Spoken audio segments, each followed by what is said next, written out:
Pumalma ang 4 na security guard ng Manila Arena na dinadawit sa kaso ng missing Sabongeros. Panawagan nila sa Noy boss nila na si alias Totoy, huwag silang idamay. Napilitan lang daw silang sundin ito dahil sa pananakot at pananakit umano sa kanila. Si alias Totoy ang lumantad na testigo sa kaso. Binunyag niya na tinapon sa Taal Lake ang bangkay ng mga Sabongero.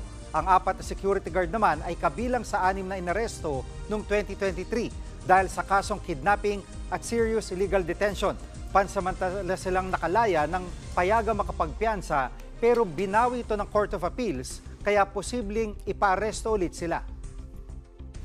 Takot po kami dahil pinagbantaan po kami tayin at sinabihan po kami na umalis na po kami para hindi kami madamay.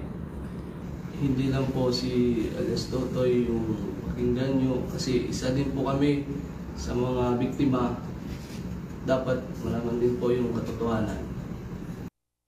Mga kapatid, Jig Manikad po, pagdating sa mahalagang balita sa loob at labas ng bansa, dapat una sa lahat, mag-follow at mag-subscribe na sa social media pages ng News 5.